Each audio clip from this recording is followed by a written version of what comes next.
Hello guys and welcome to DarkHorse FM, and in today's video I'm going to share with you a little data hub match momentum trick that I just learned in Football Manager 2022. Indeed, this is going to work for any Football Manager game provided you do have the data hub in your game. That's FM2021, FM22, FM23 as well. You're probably going to need this when you're transitioning into FM2023. What happens is, looking at the match momentum in your data hub, if you don't know how to get here, I'm going to show you real quick. Just go to the data hub, go into your last match that you just had. You're going to see it among the list of, or just beneath general performance anyway. If there were goals in the game, you're going to get the second half match momentum. So looking at the game that we just had against Palmeiras, we weren't predicted to win this game at all. We weren't predicted to get any good result out of this game because Palmeiras are a much bigger team than Sao Paulo currently when I took over.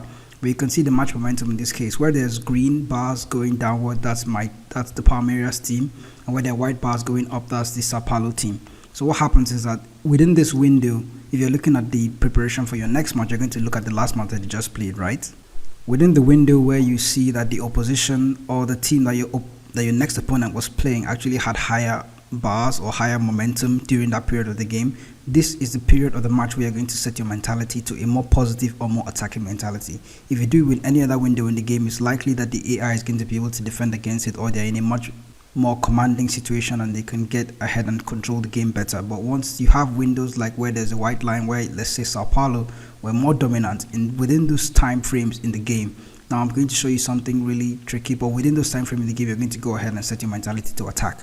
So we're going to count the bars now. 1, 2, 3, 4, 5, 6, 7, 8, 9. That's 9. It means that within the first half of a football match is 45 minutes. So it means that each bar stands for 5 minutes. So the first 5 minutes of the game, Palmeiras were in control, they were in control up until the 15th minute, and then from this period we start to gain some momentum. So you're going to look at this graph for every single match that you're going to play against. Look at the opposition and the last match that they had. Look at where their momentum started to fade, and look at where they were stronger. Where they are stronger, you're going to want to be more cautious in those areas or in those time periods of the game. The time where their dominance starts to fade away, you can then switch. Just keep in mind the time frame. So I knew that from the second half. I checked Palmeiras' previous game that they had, and I knew that towards the end of the first half and towards the end of the second half as well, they tended to fade away in dominance, and I knew that I could set my mentality to attack. And setting that mentality to attack helped us to get a point from this game. Normally we probably would have lost the game as well, but doing that will actually improve your chances of getting a good result when you're playing Football Manager. Now the next team that I'm coming up against is, looking at the overview, you can, if it's eventually going to click, looking at the overview, the next team that I'm playing is Sao Paulo. And looking at the key findings, you observe that the overall match momentum isn't actually showing up right now, because to some extent I realized that if you have your schedule, if you just go to the schedule for Sao Paulo, or sorry, for Corinthians, really, Corinthians is the next team that I'm playing against. Let me just show you how to do this on the data hub. While you're in the data hub, just click on their logo here, and once you click on the logo, it's going to take you to the club, and then you go into the schedule. You're going to see the senior squad schedule and find that Corinthians, the last game that they played, ended in a goalless draw. So there wasn't really a time where the game can actually block out where there was clear-cut momentum between both sides, or clear-cut shift in momentum between both sides. So what I've noticed is that when the game is goalless, you're probably not going to have a match momentum charts to look at in data hub. So we're going to go through the next game against Corinthians, and then we're going to see if our next opponent after Corinthians does have this match momentum board, and then we're going to apply that trick and go into the next game as well.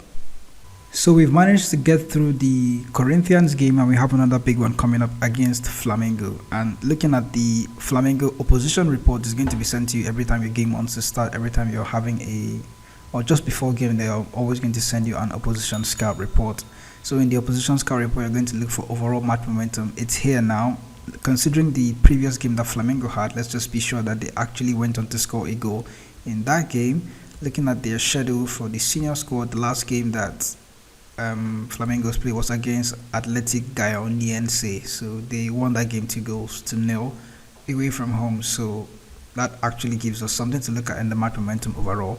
And then we can see that the team in white is, which team is this? Flamengo's. Yes, so they had both goals, and for the most part of the game, from the beginning of the match up until the first half was over, until probably this is near about 65-70 minutes. That's when Atletico Goianiense started to pick up form and then get something out of the game. You may fall victim of sitting deep too soon and inviting pressure onto your own team. Like in the case of Atletico Guyanese here, they are the team that are in red graphs, and it's, from what I'm reading from this graph, it probably means that they sat off too deep and then gave a lot of momentum to Flamengos, and then Flamengo went on to dominate the game throughout. So you're going to have to be really careful as to how you're going to approach this. So knowing that they are going to be dominant from the beginning of the game up until the 60, 65, 70th minute, you're going to need to find a way to stop them from scoring. I don't know how that's going to be possible. You can go by attacking, but I don't really recommend attacking because it could mean that you're going to struggle to get possession of the ball first of all, and since you're attacking, your players are going to be a bit more aggressive and they're going to leave gaps in your defense, and the AI can actually take advantage of that and score you very quickly.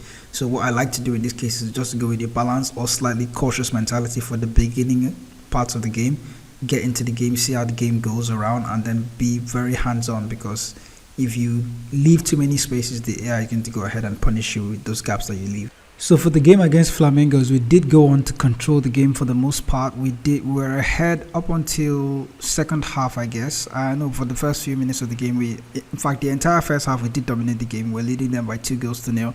Then up until 66 minutes, they went on to get a goal back. And what I did in this game was to keep the mentality constantly uncautious throughout the entire match, just to see how this actually works out. And then for the most part, even up until the 89th and 90th minute, I still had the mentality uncautious. Probably if I had switched the mentality from here until maybe a more attacking mentality towards the end of the game, like the graph had showed me beforehand, we probably would have had a better result. But constantly I wanted to try for the first time keeping the mentality constant, and that's the result that I got against the team that is currently sitting first in the Brazilian Serie A. So while our journey with pushing Sao Paulo back to the top of Brazilian League continues, let me know how this trick works out for you guys. You can try it out as many times as you want. You can let me know in the comment section if it works out for you. If you have any other tiny tricks that you normally use to get an advantage over the AI in Football Manager, you can let me know in the comment section as well. I'm happy to learn, and I'll catch you guys in the next video with more Football Manager tips, tactic testing tips as well. And if you're new to the channel, remember to hit the subscribe button so you can get notified when new videos like this come up. I'll catch you in the next video.